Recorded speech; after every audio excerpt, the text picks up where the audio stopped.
شیعہ عالم سید علی شرف الدین موسوی علی آبادی فرماتے ہیں کہ شیعہ میں ایک فرقہ ہے، فرقہ کیسانیہ۔ فرقہ کیسانیہ امامت حسین کے منکر ہیں۔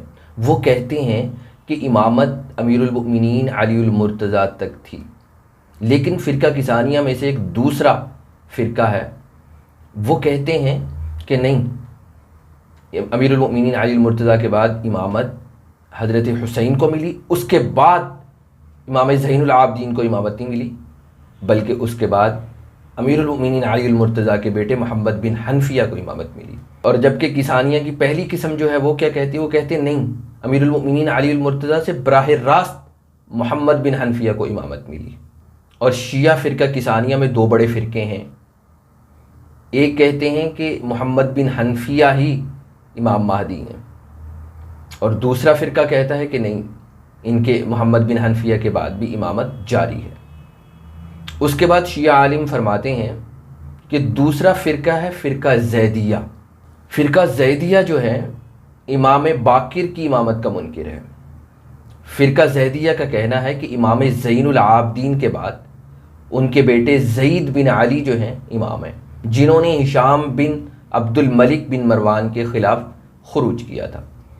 اور فرقہ زیدیہ کے تین بڑے گروہ ہیں، جارودیہ، سلیمانیہ، جریریہ۔ اور فرقہ زیدیہ کا عقیدہ ہے کہ امام نص سے ثابت ہو یہ ضروری نہیں ہے، یعنی قرآن و سنت سے ثابت ہو یہ ضروری نہیں ہے۔ اور دوسرا ان کا عقیدہ یہ ہے کہ ابو بکر اور عمر خلیفہ برحق تھے۔ اور تیسرا عقیدہ ان کا یہ ہے کہ امیر المؤمنین عثمان بھی خلیفہ برحق تھے، لیکن ان پر تنقید بھی کرتے ہیں۔ پھر اس کے بعد فرقہ زیدیہ یہ کہتے ہیں کہ ضروری نہیں ہے امام کا باپ بھی امام ہو۔ اور پھر فرقہ زیدیہ یہ بھی کہتے ہیں کہ پہلے امام کی تائید بھی اگلے امام کے لیے ضروری نہیں ہے، کہ پہلا امام کہے کہ فلاں امام ہوگا تو تبھی امام ہوگا۔ اس کے علاوہ فرقہ زیدیہ امام مہدی کا کوئی تصور نہیں رکھتا، اور فرقہ زیدیہ جو ہے معتزلہ کی طرف رجحان رکھتا ہے۔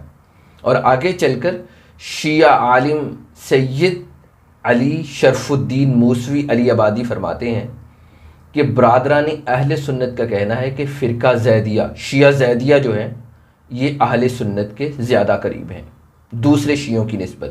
اور آگے شیعہ عالم سید علی شرف الدین موسوی علی آبادی فرماتے ہیں ایک فرقہ ہے شیعوں میں فرقہ باقریہ، یہ کہتے ہیں کہ امامت امام باقر تک تھی بس، اس کے بعد یہ امام جعفر صادق کی امامت کے منکر ہیں، اور امام باقر کو ہی یہ امام مہدی قرار دیتے ہیں۔